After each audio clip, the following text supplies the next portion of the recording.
a passionate instigator and dynamic problem solver. Dr. Kevin Ross Emery, the host of the Dr. Kevin Radio Show, will be taking you outside the box, behind the curtain, and identifying the load of BS we are fed every day. And now, Dr. Kevin.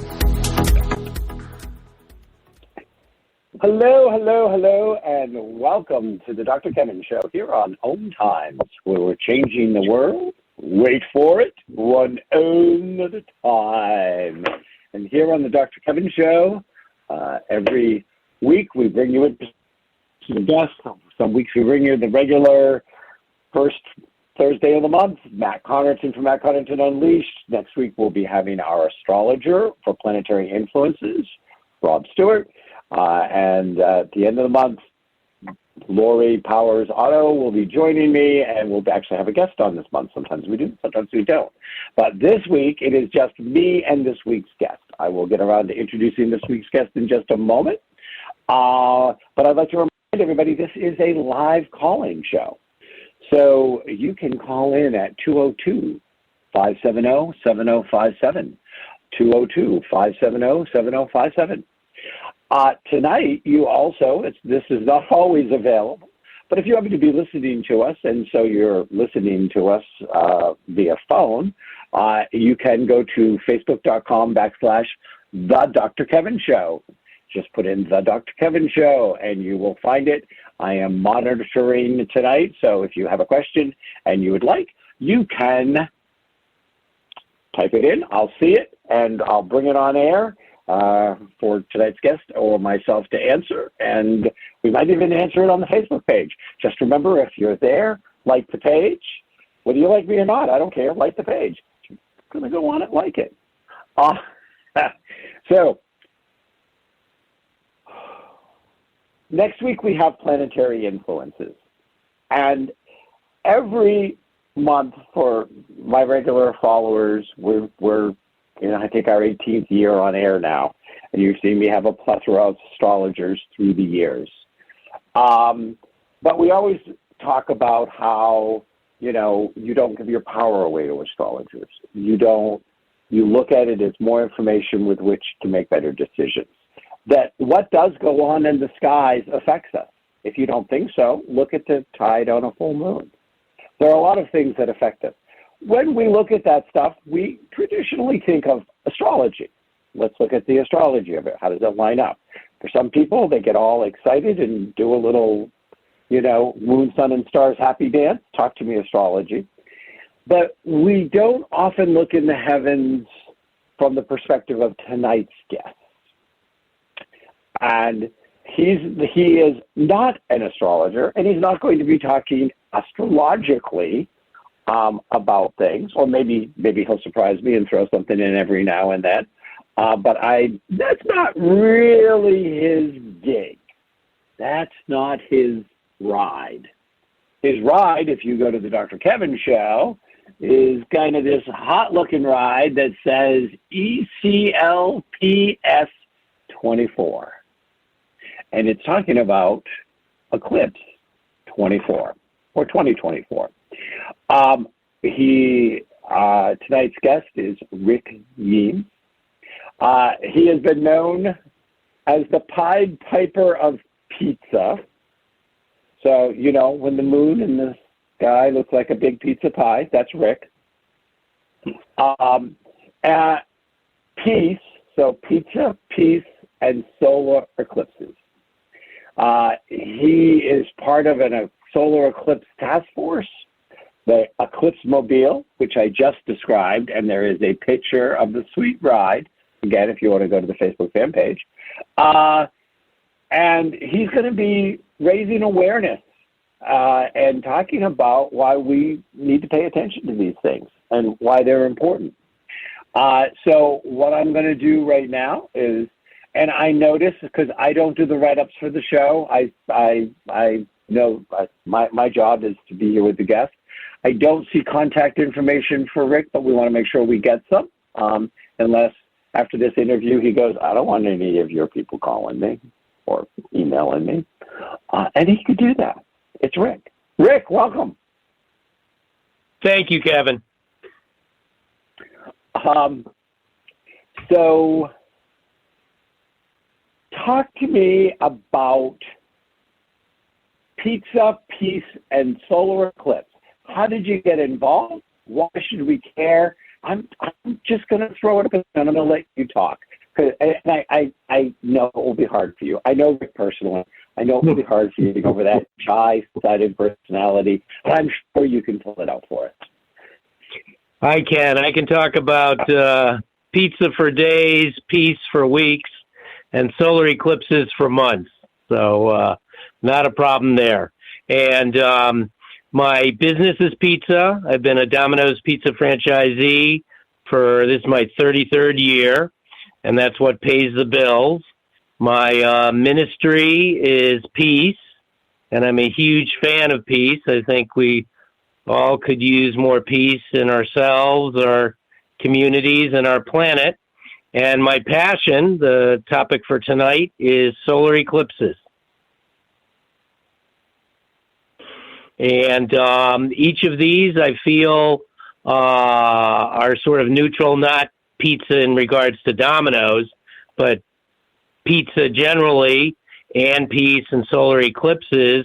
I commingle them. I promote peace on International Day of Peace and Pi Day, March 14th, which also is a very, very important number value in the field of astronomy. And peace is great. I like to say if people have a slice of pizza in each hand, they can't be holding a weapon, which is peaceful. If their mouth is full of pizza, they can't be shouting at their neighbor. And if their belly is full of pizza, they're not needing to think about or steal from their neighbor or attack their neighbor because they're hungry. So that's what I do, and I like peace and solar eclipses because no one owns them. If you were trying to promote a big event like the Super Bowl or Olympics or World Cup, you'd have trouble doing what you wanted to do with it because they're copyrighted, and you start promoting it, they're going to come after you and certainly can't make money on it. But so far, as of today, no one yet has a patent on the sun, moon, or earth, so we're all free to promote and network and monetize solar eclipses however we want. Well, I'm sure it's not for a lack of trying. I'm sure that somebody along the way has tried, but probably end up with the common usage clause that doesn't let you do things like copyright the sun. But I'll guarantee somebody has tried. And I will say, I was just talking to somebody who was asking me about gluten-free options in places because they've just recently come across the fact that they have a gluten sensitivity issue. And I just want you to know, I told them in the top 5 of the best gluten-free pizzas I've ever had, it's always Domino's is straight up there. You guys do it right. I'm going to give you credit. I know that's not what you're here to talk about, but since you brought up pizza, I just figured I'd give you a little plug because I was just telling somebody the other day. I appreciate it, Kevin. I appreciate it. You know, a lot of people think, you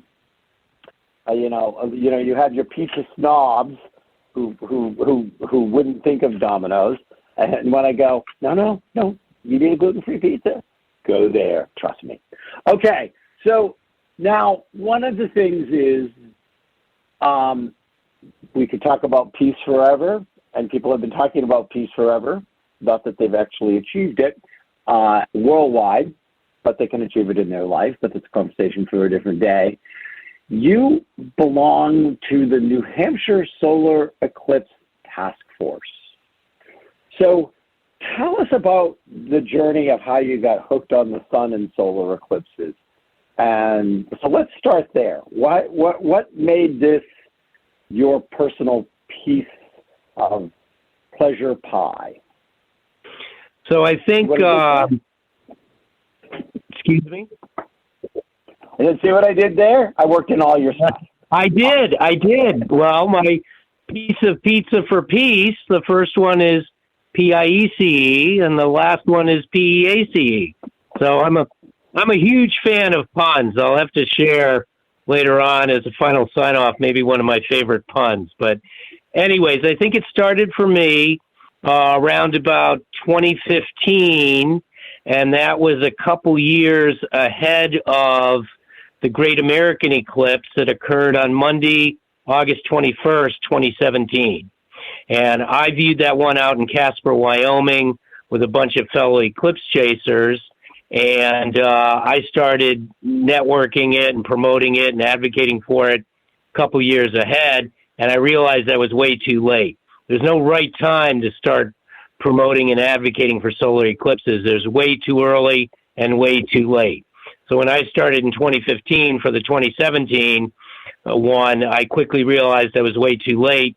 And then I realized that the next one coming in 2024 was coming to my backyard, which is basically New Hampshire, where I live and work. And so I started right away promoting it, and that's how I'm now working with NASA. Governor Sununu here in New Hampshire signed the first in the nation Solar Eclipse Day bill back in August of 21. And as far as I know, I have the only Eclipse Mobile, I think in the U.S. and probably in the world. I'm not sure, but as far as I know. But it really got started back with the first one, and now I'm just promoting it to everybody, everywhere, every time, every day. So, but you went and chased an eclipse. What made you so eclipse focused? I'm trying to understand, like, I have guests come on my show that have made anything and everything you can imagine, their life's work or their life's passion, but there's usually a reason why it started. Like, you didn't stumble on the eclipse and go, oh, hey, that was an eclipse, that was kind of cool, maybe I should promote it. I mean, why were solar eclipses so fascinating to you? Why was it something you were willing to travel halfway across the country to see? What draws you about eclipses? So I think it is a very personal, moving experience. I have watched people viewing solar eclipses, and it's actually brought them to tears. So it's a very spiritual experience. It also is a very far-ranging experience. When you stand there and you watch the moon slowly move across the face of the sun and create the largest shadow that I've ever seen, the shadow of the moon on the earth racing across the continents and the oceans. And I guess a good friend of mine, Dr. Kate Russo, who's actually, I think she's either a therapist or psychologist, but she likes to describe that solar eclipses happen above you, around you, and within you. And I think that's the appeal for me, is that it's something that connects you to not even the solar system, but even the universe, space. But it's also a very personal experience for a lot of us. And it's also, if you don't chase them, it's very rare. The last solar eclipse, total solar eclipse, to happen in New Hampshire was in October of 1959. I was only 3 months old at the time, so I missed that one. This one happens on Monday, April 8th, 2024. The next total solar eclipse to occur here in New Hampshire is not till May of 2079, another 55 years beyond this one. So I'm particularly excited about 2024 because I don't have to chase that. It's the one coming to me. A lot of my colleagues, professional and amateurs, because the weather outlook is not the best here, April in New England, it could be cloudy. We could have a blizzard. But this is the only one in my lifetime that I'll be able to see in my own backyard, and others I'll have to continue chasing, but this is the one that comes to me. Well, that part of it makes sense. Now, how extensive? Like, so, tell me a little bit about. I mean, I understand the science. I mean, it's the moon. Well, actually, that's not the science. That's the visual. The moon covers the thing, the sun. It goes completely dark. Then you have a little ring. But, like, first of all, like, how many do you know? Like, how many solar eclipses are there in any given year? And, like, what makes them show up where they are? What can you tell us about solar eclipses that my audience might go, I didn't know that? Yeah, so the cool thing is about them, like most of us have seen a lunar eclipse. A lunar eclipse is when the Earth comes between the moon and the sun. And you can remember it, they come about as often, a little less often than solar eclipses, but much more of the world can see it because half the world at night can look up, and usually the moon takes on a reddish or a rust type appearance because while the Earth is blocking the sun's direct rays, normally the moon would look white. We see that most nights, but during a lunar eclipse, the only light that the moon is receiving is bounced through the atmosphere, refracted, and so it just looks sometimes called a blood moon or a red moon. It just looks bizarre, but a lot of people can see that. With a solar eclipse, when a daytime darkness comes and it turns almost like night, it's more like a twilight than it is. It'll never look like midnight, but one of the coolest things that I find is you have a sunrise and a sunset on a total eclipse day. It's above you. We've all seen a sunrise and a sunset at the horizon, but during a total solar eclipse, you see it above you instead of at the horizon. On the horizon, it's still light because that's far enough away to be outside of the shadow. Whereas during a lunar eclipse, half the world sees it at the same time. A total solar eclipse, to see totality, to be totally under the shadow and see the ring and the corona, that's only about 100 to 130 mile wide path. Everyone outside of that will see a partial eclipse, but we like to say in the eclipse field, seeing a partial is like being on the airplane. When you're in the path of totality, though, that's like jumping out of the airplane. That's how different it is. And seeing, another great way of saying it is, seeing a partial solar eclipse is like seeing a lightning bug.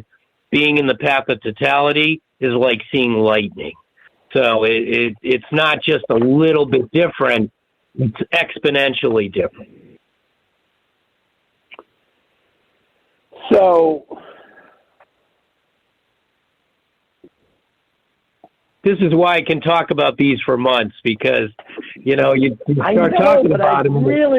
I'd really love, you can talk about it for months, but I'd really love you to answer my question. Like, how many solar eclipses are visible in a year? Somewhere in the world. Oh, so they come typically. That was the original question. Got it. Sorry, yeah, the question, Rick. I love to talk on tangents. I apologize. So you have solar eclipses typically occur approximately every 18 months. You have a total solar eclipse somewhere on the planet. But a lot of times they're over the poles, and most of the time they're predominantly over water. So because the Earth is 70% water and, not too many people live at the poles, a lot of them are visible to very, very few people, or you have to take a ship to see them. But typically they occur about one every 18 months. Sometimes there are two in a year. Sometimes you might go a couple years without them. But on average, I'd say about one every 18 months. See, now I think it would be, we're coming up on our first break. We are talking to Rik Yeames of the New Hampshire Solar Eclipse Task Force, the Pied Piper of Pizza, Peace, and Solar Eclipses, here on the Dr. Kevin Show.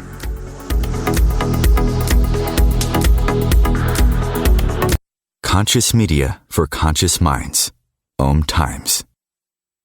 Have you ever wondered how to change your love paradigm? The secret key is finding a love partnership, not just a regular connection. How do you find these?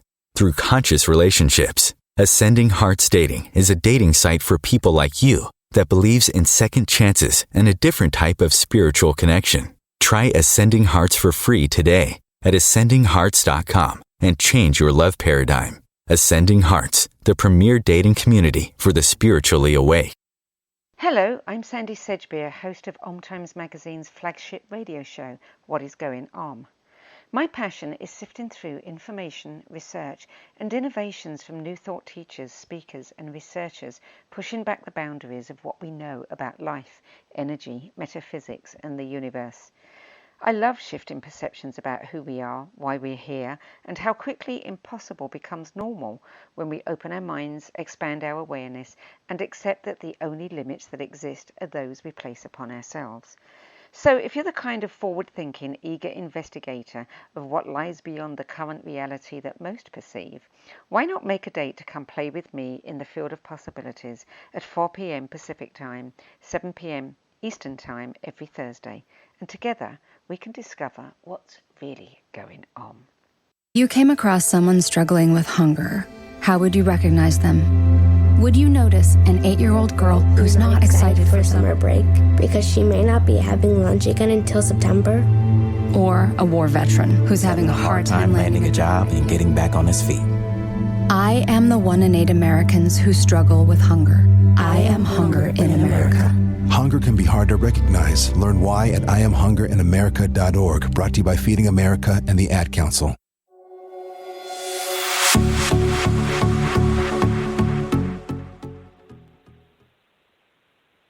Hello, hello, hello, and welcome back to the Dr. Kevin Show here on OMTimes. We are having from the Pied Piper of Pizza, Peace, and Solar Eclipse, a member of the New Hampshire Solar Eclipse Task Force, the owner of the only known Eclipse Mobile, is right here in the state of New Hampshire. We're discussing mostly solar eclipse. We've thrown a few other things in. If you would like to be part of this conversation, if there are any questions you ever wondered about a solar eclipse, if you want to know, there are a lot of, and I'm going to ask that question in a minute, are there big groups that run around following solar eclipses? And you can do so by calling in. We are a live call-in show. That's 202-570-7057, 202-570-7057. And he said the A word already, but it was astronomy. So this is not the weekly astrology forecast. I just want to make people know that's next week. So, you said that every 18 months, more or less, is when we're going to have a solar eclipse somewhere in the world, that they happen more on the poles and over water. There tends to be the tendency. I found that very interesting. But I also think, how cool would it be to be out in the middle of the friggin' ocean and not be able to see land anywhere and watch a solar eclipse? I would just think that would be, I think that would be an incredible experience. But I don't know. That would be one I might be worth chasing. So let's start with the New Hampshire Solar Eclipse Task Force. More or less. I mean, I don't need exact, but how many people are involved with this? Are you chasing with you and 3 of your buddies and a case of Coors, or what? So on the New Hampshire Solar Eclipse Task Force, I'm the founder and chief visionary officer of the task force. We have a core group of about 15 of us. It includes government officials, politicians, tourism officials, business people, especially in travel and hospitality and tourism, educators. We have teachers and students. There's a seventh grader. She's our first Solar Eclipse ambassador from the Holderness Central School here in New Hampshire. And then we have, of course, astronomers, because a lot of astronomers track these, know when they're coming, or are aware of it before many other people in the general population. We have some media folk, some people connected with WMUR, Channel 9 TV, Concord Monitor, Union Leader. And then we have some people with nonprofits that are interested in this because since no one has a patent on it, they can make shirts or hats or cups or cards or whatever, put the eclipse on it, put a logo on it, and sell it as a fundraiser. So our core group contains members of each of those, and we're also working with the state, the New Hampshire 2024 Solar Eclipse Working Group, which is the professionals. Amy with Travel and Tourism, the vice director of that, is working with us, and we're working with libraries, working with basically everybody, because while eclipses do occur anywhere on the planet every year and a half, when they come to a specific area, it can be 300-400 years before they come back to that specific area. So they're not rare in regards to the whole Earth, but in any one location, it can be a long, long time between eclipses. Now, you said the last one in New Hampshire was 1959, and the next one is 2079. Is that correct? And okay. That's 55 years. I want to do one of the things we're doing. We're doing a solar eclipse time capsule with the one here in 2024. The eclipse is on Monday, April 8th, 2024. What we're going to do is we're going to put together a time capsule that's going to go into the ground about a month after the eclipse on May 1st, 2024. We're going to put solar eclipse glasses, newspaper articles. I'm sure there'll be an Eclipse Mobile patch and sticker and some material in there, all the kids' reflection. We're going to put a couple bottles of Mount Gay Eclipse rum in there and some other items. And then it goes into the ground on May 1st, 2024. It comes out of the ground on May 1st, 2079, 55 years later, which is the date of the next total solar eclipse here in New Hampshire. Now, I'm 63. I'm not going to make 2079, or I'm pretty sure I won't make 2079. However, the kids that are participating, the 10, 15, 20-year-olds, will be putting items into the solar eclipse time capsule, and they hopefully will be 60, 70-ish when the next solar eclipse comes to New Hampshire. And so they'll be there when it goes into the ground, and hopefully they'll be there when it comes out. And if they've taken good care of their bodies and lived a reasonably healthy life, when the Mount Gay Eclipse rum went into the ground, if they were 10, 15, 20, they couldn't legally have any of it. But when it comes out of the ground 55 years later, they're going to be first in line to have a shot of Mount Gay Eclipse rum. So that's sort of a neat thing we're planning here in New Hampshire. But again, anywhere the eclipse occurs across the U.S., you can do your own solar eclipse time capsule. It'll go into the ground in 2024, but you need to do a little research. It might be longer or shorter, because for New Hampshire, the next one is 2079. Other parts of the country or the world, it's different. For a lot of the U.S., the next total solar eclipse occurs in 2045. That one goes from California to Florida, but that one will not come through New Hampshire. So you're now, I just want to know, are you going to put a Domino's pizza in the capsule? Uh, that's a very good question, Kevin.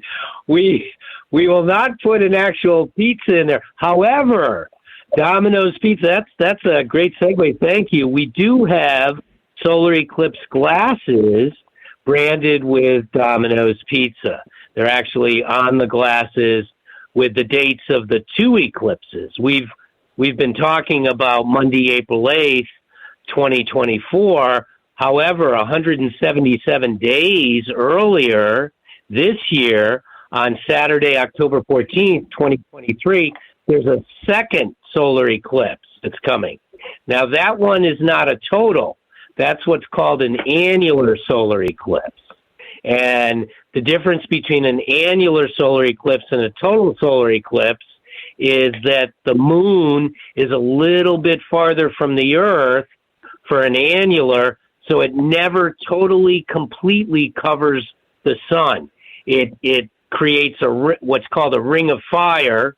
Typically, it's called a ring of fire. There's still a little bit of sun right on the edge because the moon is just a little bit farther from the Earth, and it can't totally create a shadow, but it does totally cover it. And very, very important, you need to wear eye protection, solar eclipse glasses for the whole annular solar eclipse event. I'm actually, on that day, I'll be in Utah because that's where maximum annularity is going to occur. Here in New Hampshire, it'll only be about 20-25% eclipse. You still need glasses to see any partial, when it covers it all. And we're using that here in New Hampshire as a warm-up or dress rehearsal for the main event. But having two eclipses, even though one's only an annular, within basically 6 months of each other is definitely not common. And if you have any listeners in the central part of Texas, they want to definitely look into this because most of the country is going to have one or the other. Texas has both of these. They cross right over northwestern San Antonio. So we're just hoping that Texas handles these two eclipses just a little bit better than their power grid deal. But they've got two of them, whereas most of the rest of the country just has one. So that's a good question. So for the length of the eclipse, are my solar panels going to be useless? Can I talk to somebody about this? Can I file a complaint? You can. You can. I'm sure. I don't know who you'd file it to, Act of God or whatever. That question has actually been asked before. It's on a solar eclipse day, you will generate less solar power, but it's akin to a slightly cloudy day. It would be equal to that. It's not a huge effect, but it is an effect, and that's another thing that's really cool about eclipses, because a lot of animals, not having knowledge, they think it's night. So they'll go into their burrow. Crickets will stop chirping. Animals will act a little weird. Birds go in and roost. So it's, again, a solar eclipse event happens above you, around you, and within you. So what I always recommend is anyone that is experiencing totality, that's the height of it, those 4 or 5 minutes, right in the middle of an hour and 20-minute sunset and then an hour and 20-minute sunrise above you. Look around. Look at other people. Look at the landscape. Don't just stare at the eclipse sun for the 3-4 minutes. You want to look around. It's a whole experience. Well, the image I have is we should just take an unused Domino's pizza box. We can take a picture of you in the Eclipse Mobile. We can blow it up and then cut it so it looks like a pizza. So we'll do it circular. We'll put it in the box, close the box, and then when they open it up in 2079, there'll be a picture. They'll open up the box, and there'll be a picture of you in the Eclipse Mobile. Smiling back at them. That sounds like a plan, and I will give you credit, Kevin. I have already. My kids will be in their 80s, so I've already had them put into their Google Calendar that May 1st, 2079, if they don't happen to be living in New Hampshire at that time, they've all agreed that they will come back to New Hampshire for that day and the total solar eclipse, the opening, and maybe have a shot of Mount Gay Eclipse rum or a Corona beer, and toast to Pops, who is no longer there. But I'm a little crazy. I'm a little crazy about eclipses. I have been for a while, but as my wife likes to say, now that I'm working with NASA, I'm crazy with credibility. Well, that might be a little bit of an exaggeration. No, So, now, was it an off-the-cuff comment, or do eclipses actually, are they more frequent on the poles? And if so, why? Do you know? I don't think I'd have to do some research on that. I don't think they're necessary. I think they occur equally around the world, but I'd have to do some research. I know that it takes on average 300-400 years for any one spot. I'm not sure if at the poles that is less of a time. You have to really be a math specialist. You can get into very, very detailed because you're talking about 3 spheres, and obviously the center of the sphere is different than the edge. You're talking about a lot of orbits. You're talking about the ecliptic plane. And the reason why we don't have an eclipse every month is because the moon rotates about 5-7 degrees outside the plane, the ecliptic plane. So you don't get an eclipse every month. You only get it at certain times when the moon's orbit is ascending or descending and hits that node just right so that everything lines up. Now, here's a cool factor for you that your listeners might not know. The whole reason we get eclipses is because of the 1-400 ratio. If you think about it, how lucky are we that the moon perfectly fits over the sun, even if it's only once every 18 months, so that we can see the corona, see that glowing ethereal outside the photosphere, the bright light. And during totality is the one time during eclipses you actually want to take off your glasses for that 30 seconds to 5-6 minutes, whatever it is. And, you talk to the experts in your area and figure out exactly when that is. But the whole reason we get eclipses like that is because while the moon is only 1/400th the diameter of the sun, it is also 400 times closer to us than the sun is.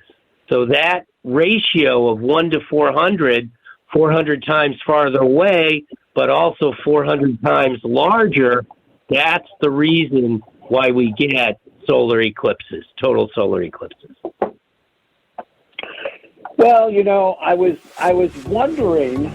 Oh, and we're getting ready for our last break of the night, and we will be back with Rik Yeames, the Prince of Puns, the Pied Piper of pizzas, and the Solar Eclipse something. You have to tune back in to find out here on the Dr. Kevin Show. The Real Conscious Connection. OMTimes Radio. IOM FM. The number one reason girls drop out of school in sub-Saharan Africa is lack of access to feminine hygiene products. The Pads for Schoolgirls Project, an outreach of Humanity Healing International, is changing this paradigm by setting up sewing programs at schools, teaching girls a vocational skill while producing the reusable pads that help keep them attending classes. The girls pay it forward by making and giving pad kits to other girls in need. To learn more, visit humanityhealing.org. Humanity Healing is where your heart is. Vox Novus, the new voice. Vox Novus, the new dimension. Vox Novus, thought and movement leaders who will share from their experience and offer tools to help us navigate our rapidly changing world. My name is Victor Furman. Join me every Thursday at 8 p.m. Eastern on OMTimes Radio for Vox Novus, the new voice. If I could be you. And you could be me? For just 1 hour. If you could find a way to get inside each other's mind. Walk a mile in my shoes. Walk a mile in my shoes. Walk a mile in my shoes. We've all felt left out. And for some, that feeling lasts more than a moment. We can change that. Learn how at belongingbeginswithus.org. Brought to you by the Ad Council. Walk a mile in my shoes.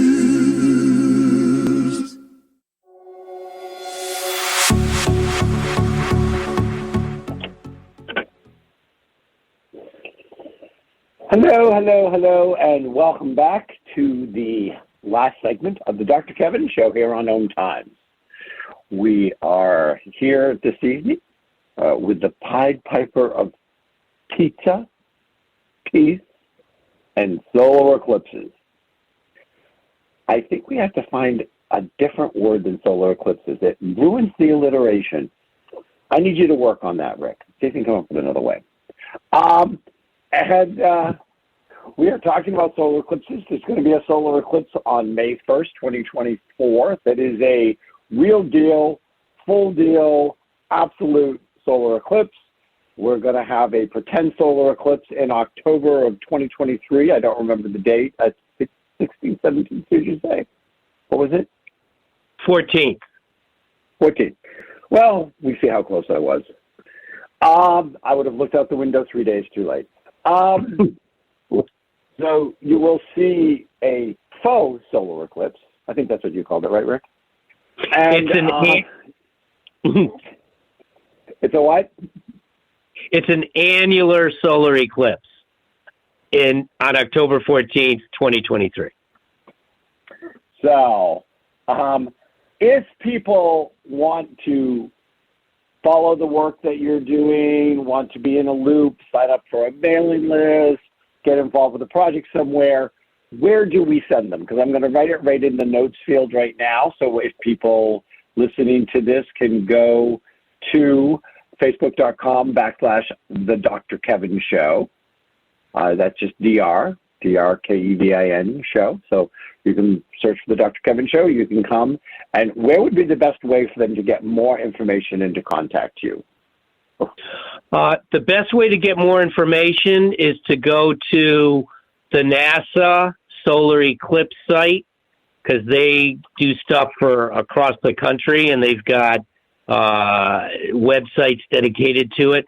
Another great resource is the American Astronomical Society, and that's the AAS Society. You go to the Solar Eclipse page, and I'm working with both those entities to promote it locally here in New Hampshire and beyond. For me, I'm on Facebook. That's honestly, that's the best way, is just friend me on Facebook and reach out. I'm on a lot of Solar Eclipse Facebook pages. And I'd say those three resources are the best. But I would reach out to your local, talk to your local astronomy club. I would reach out to here in New Hampshire. We do have a website. It's under the travel and tourism section of the state website, and that's the 2024 Solar Eclipse website. So, but is it Solar Eclipse 2020? I mean, so you don't have the actual link, not thing for it. Yeah, no, I'm sorry, Kevin. I'm 63. I grew up in I'm pre-LinkedIn, pre-MySpace.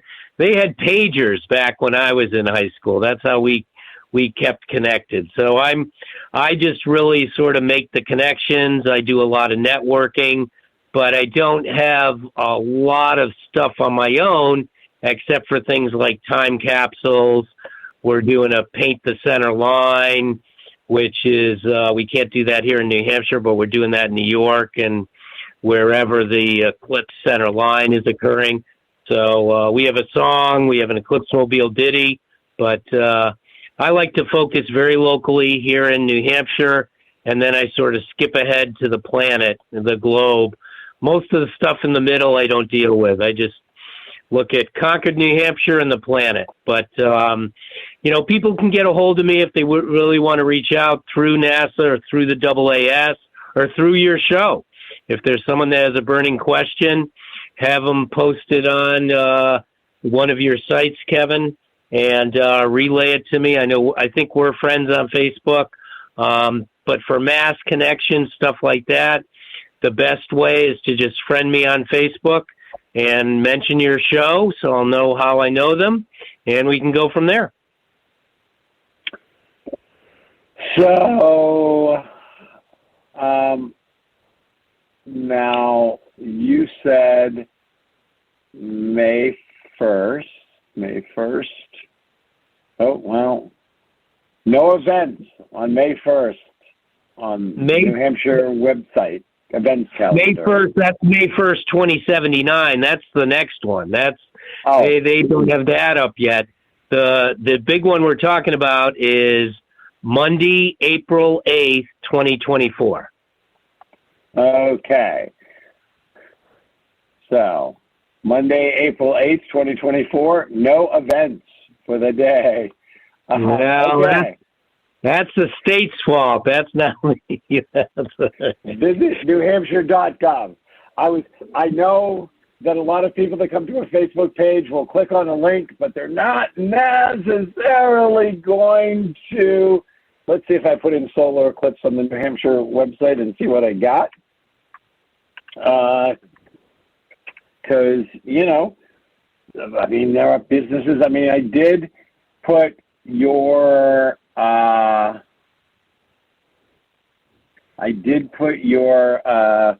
Facebook link, and here it is. I've found it. Now, it's interesting. They don't have it listed on the calendar, but they have a whole page about it. So I'm going to move that. I'm going to move that link over. I'm sure you probably have seen it at some point, even if you don't know how to get to it. But if you do come to Facebook.com, the Dr. Kevin Show, I have given you the direct link to the write-up that they have about the Mark Your Calendars, a total solar eclipse. And there's a solar tourism, how to promote your business webinar, June 21st. Is that something you're involved with? I'm not running it, but I need to go to the site and check it out, because if it's in New Hampshire concerning the solar eclipse, I definitely want to get the Eclipse Mobile there for sure. So thank you for mentioning it so I can go check it out. Yeah. Well, when we get off air, my recommendation is come to the Dr. Kevin Facebook page where we have your stuff. You just have to put in the Dr. Kevin Show on the search bar on Facebook, find it, and the link's right there. Click on the link. They've got 3 or 4 events up there. None of the events were events that you've mentioned so far, so check it out and see what's going on. They may be doing things behind your back, and you're going to have to throw a pizza pie at them.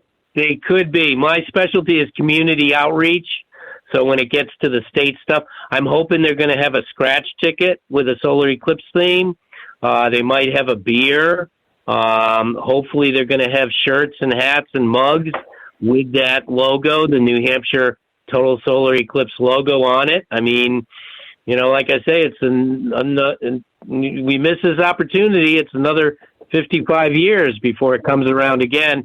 And I do want to say, Kevin, before we run out of time, I want to tell you my solar eclipse pun. Okay. Okay, so here we go. How does the man in the moon cut his hair? How does the man in the moon cut his hair?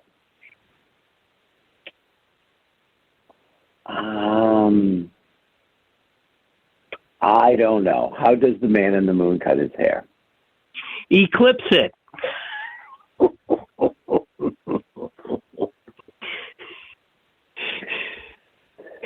I tell you, I'm a dad.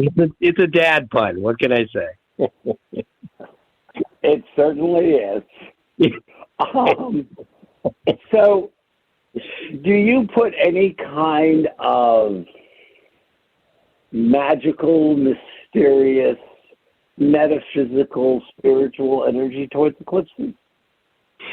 Yeah, I do. I think for me, it's very, very spiritual because I think that something that connects you to the universe, when you watch the moon move in front of the sun, when you see something very rare, when it's natural, and thousands of years ago they were occurring, people were seeing them, and they were often bad omens, or they often looked at them as something scary. Way back, people thought that the sun wasn't going to come back. Now, in an enlightened age, we know the science, we know all of it. But when you look at it, it's a spiritual experience. That's all I can say. And I think just like some people can watch a sunrise, sunset, a waterfall, ocean waves. And I think, too, that many things we see, we realize the power of nature when we see a tragedy like an earthquake or a forest fire or a volcano erupting or something like that. But that usually is not good for sometimes only a few people, sometimes for a lot of people. But with an eclipse, it's not a bad thing. Nothing bad happens. It's sort of it's a fun thing, like a sunrise, sunset, waterfall, or looking at the ocean. It's just incredibly rare, not that common, and it affects people differently. I mean, not everyone will cry at an eclipse or realize a connection to the universe, but many do. And I think those people that are really touched by it end up, when it ends, because it's over pretty quick, 3 or 4 minutes for totality, 3 hours for the whole event, the first thing a lot of people do when it ends is they go, where's the next one? I want to get to it. And one of the things that's always fascinated me in all of this, and we've got a couple of more minutes, but the music will start playing any minute now, is when you look at a lot of the ancient civilizations and all of the effort that they put in to create buildings and towers and pyramids and things and the placements, and it was all in the alignment of like the solstices and certain patterns and things like this. And when you think that there are structures that they've now found that are 10,000 years old, that they have no idea how they were even capable of building them back then. But yet they were perfectly aligned with what was going on in the heavens, and that they watched that. And like the Mayan calendar was one of the was just mind-boggling.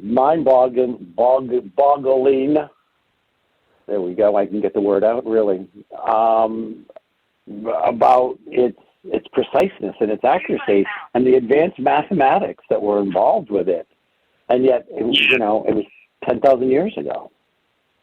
So you are in a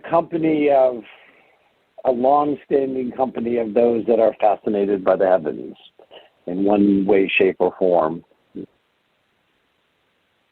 Yes, I agree. And eclipses were here long before humanity, and if, in my own personal opinion, if we don't get our culture caught up to our technology, the eclipses are going to be here long after we're gone. Well, I think it would be eclipses will only be here long after we're gone if we don't blow the planet up in the process. That's true. That's true. We could take. We need an Earth to have an eclipse. You know, Mars used to have an environment that was more like ours, and look at it today. I still think there's some things that happen there. There's a final thing. They actually have a video. You can search for it. They have a video of a solar eclipse on Mars. It's the moon Phobos going across the sun. It looks weird because it's a lot smaller than our moon, but they have eclipses on other planets in the solar system. Well, we'll just have to go visit one. Rick, thanks for coming. Thank you, Kevin. Next week, Planetary Influences with Rob Stewart, right here on the Dr. Kevin Show. And Happy New Year, everyone.